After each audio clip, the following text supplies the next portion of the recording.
I've been following the story of Kalina Collier when it broke, at least when it came to my attention, which probably was 2 weeks ago or a little more, I'm not sure.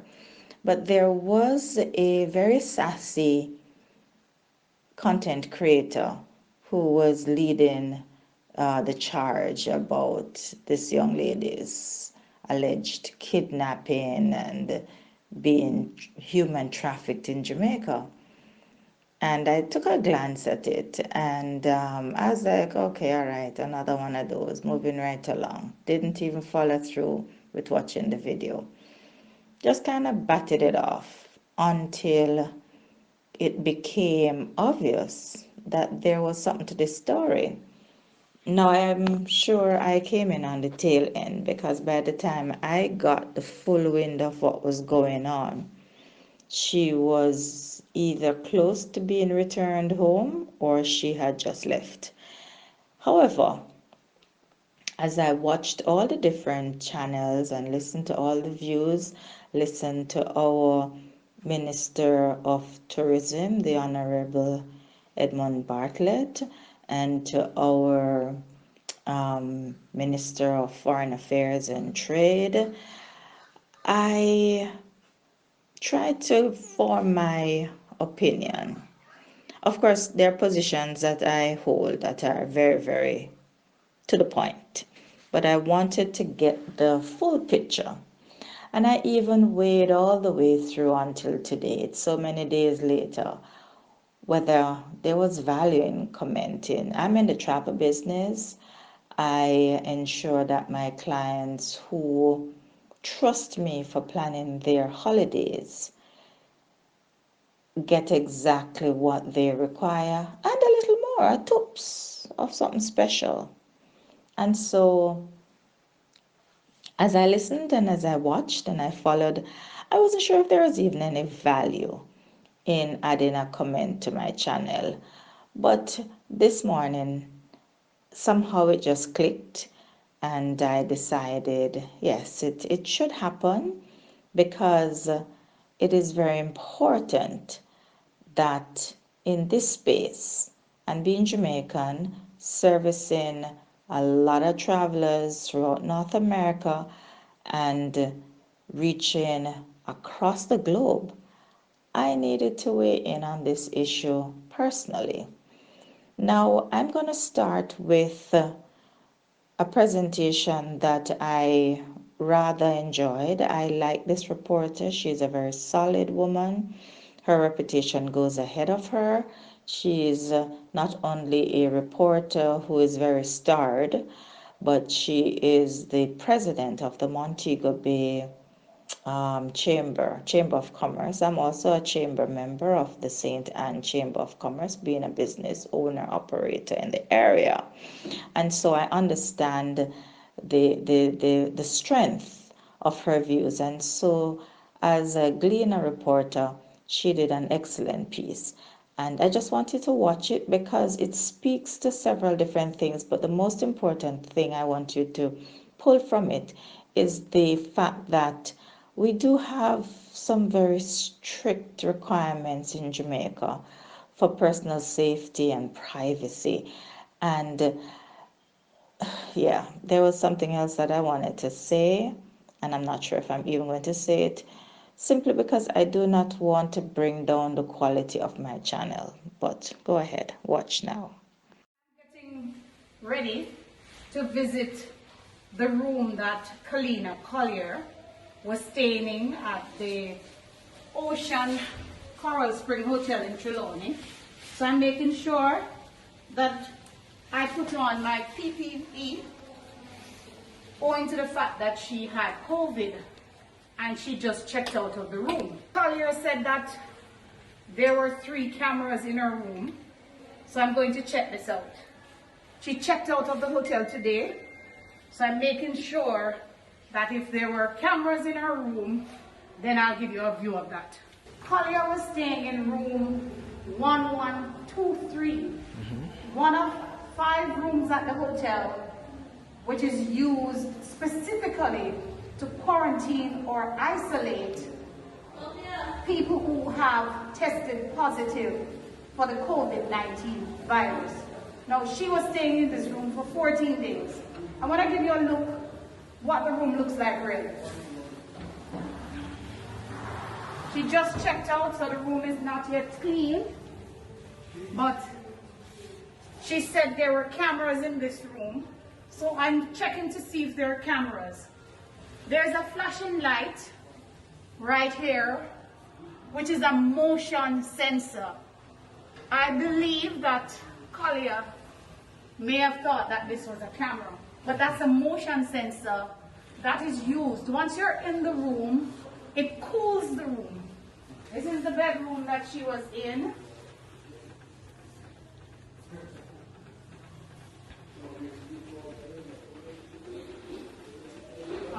This is her balcony, which faces the swimming pool. So she was able to, from what I understand from the management of the hotel, Collier was able to leave the room, sit on the balcony, but she could not mingle with the rest of the guests in the hotel. She had to be quarantined, and it's a stipulation by the Jamaican government. In addition to the fact that no one can leave Jamaica and enter the United States without a negative COVID-19 test. Collier had a positive test, and so she could not leave the country. I want to see if there are any more motion sensors in this room. Okay, there's one here, which seemed to have been tampered with. Management of the hotel says that she used a number of things to try to cover it because she said that it was a camera. In addition to the motion sensors in this room are that's a fire alarm over there. That looks like it could be, what is that right here? Smoke detector. Smoke detector. So the room is equipped to accommodate visitors.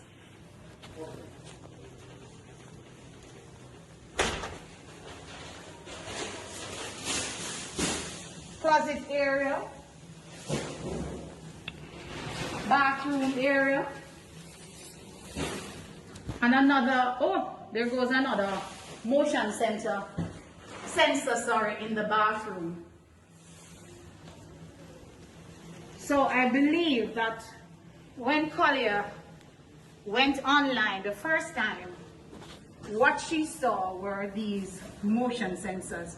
And I'm going to take you to another room that she was not in, so you can see that all the rooms at Ocean Coral Spring in Trelawney carries motion sensors. All the rooms here, every single room has motion sensors in the ceilings.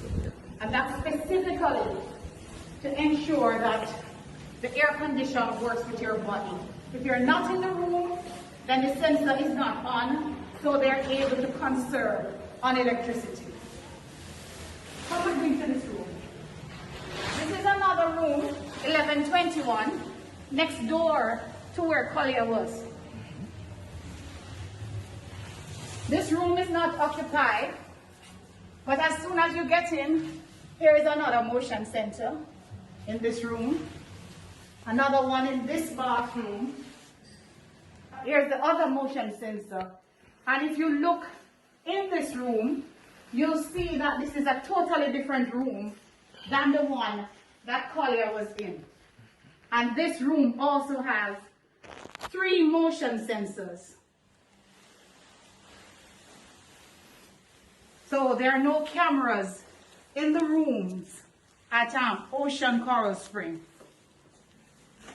In fact, all the hotel rooms in Jamaica are inspected regularly by the Tourism Product Development Company.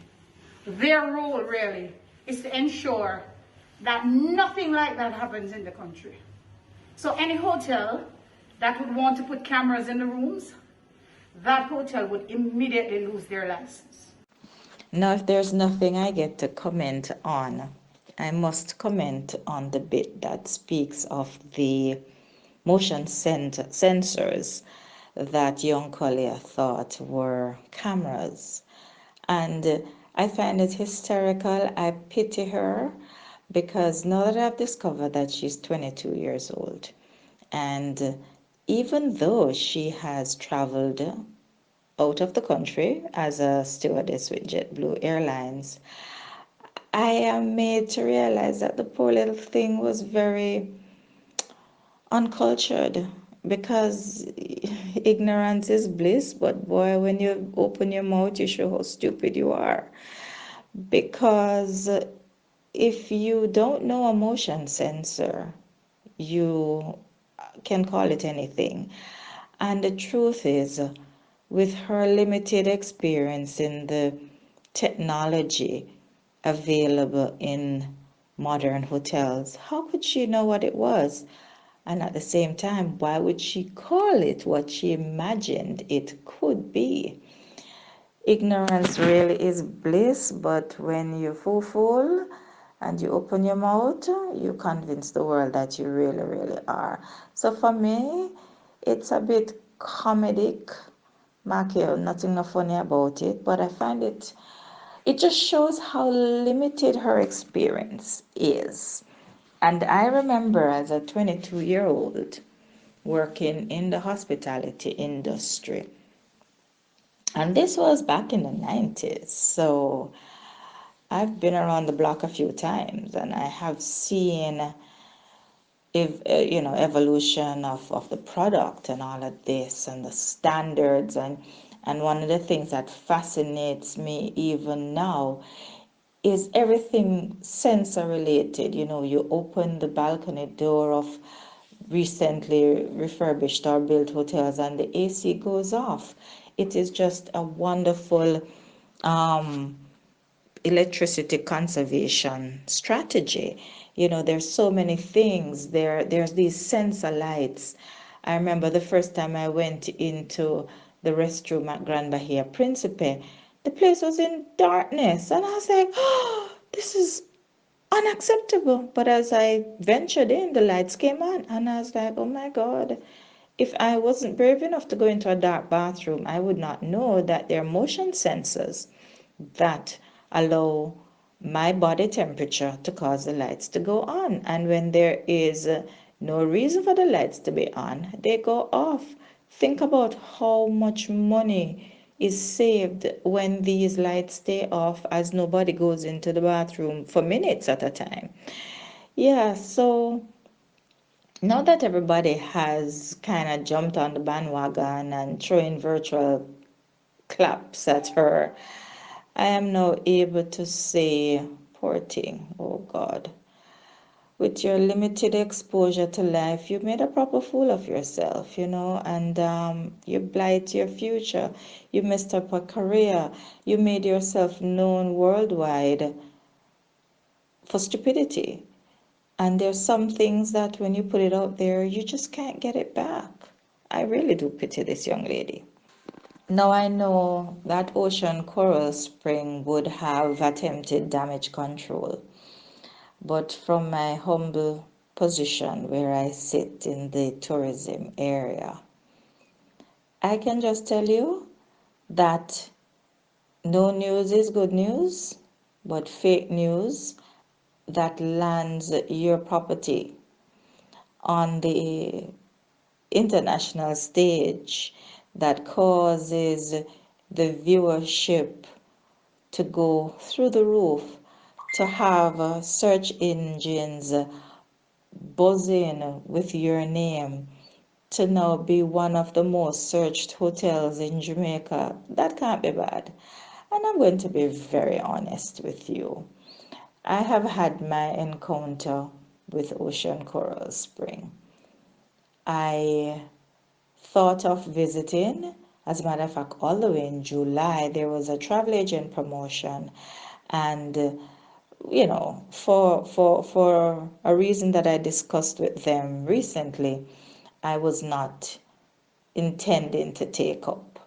So, with all of this and watching videos and speaking with the sales team, etc., I did plan to take a look, go spend a few days, and add it to my portfolio of properties that we offer. Now, after all of this, I can't wait to go. I'm dying to go. I'm ready to go. I think this young lady's actions, even though it may have caused ill will on the front end, this is such a promotion. This hotel will be booked solid, sold out, can't find hands because people want to go there. People want to go and see this property. People want to see all that this young lady was trying to describe. They, in a nutshell, I'm so happy for them. I'm so thrilled for them. I just hope the rates don't go up with their newfound fame because believe you me, the marketing push that this story has brought to Ocean Coral Spring, please do not push up the rates. Please do not sell out the hotel before I come because I am there.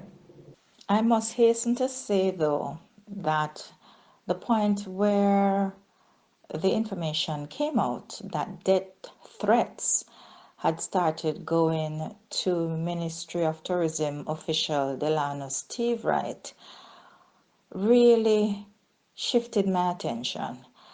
And ladies and gentlemen, people do not understand the consequences of one's actions. And of course, in hindsight, this young lady must be having some serious 2020 vision. Because can you imagine if this young man who has functioned in a senior capacity in government, who has done a sterling job, whose name has been associated with the minister who is making stride and working very, very hard in maintaining our tourism product. Can you imagine if he was harmed or worse?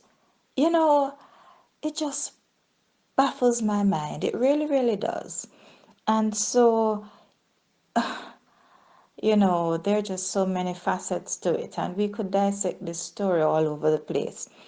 Our DPP, Paula Llewellyn, had to give our court's perspective on the matter. In essence, it has been a far reaching and a wide ranged response. And I really want to just close this video by saying if this girl learns a life lesson, she will be better for it.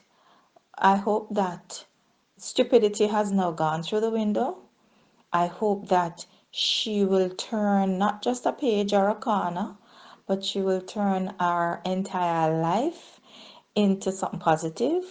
I hope that she doesn't break under the strain, because to be frank, at age 22 and being a worldwide sensation for trying to destroy the reputation of a country cannot be an easy thing to assimilate.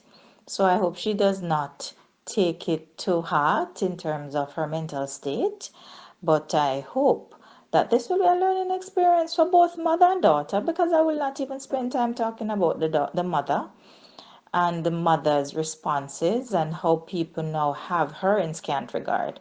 But we hope that this will be a serious learning experience and that they will move forward in a very positive way and they will become beacons of change for the type of attitude that this generation has started to portray. And I hate saying this generation because it makes me sound so old, and I really don't want to distance myself from the youth. But goodness gracious, wisdom lies in the hearts of the elderly or the more advanced in life, and we need to guide our youngsters. They need us at different stages for different things, and we need to step up. Don't defend your youngsters when they're being stupid. I'm just trying so hard not to use that word, but there's just no other word for it. I hope the mother will also learn because if she just continues to be bitter, then this whole process would have been a lost cause. But guys, this is how I see it today on the Daily News.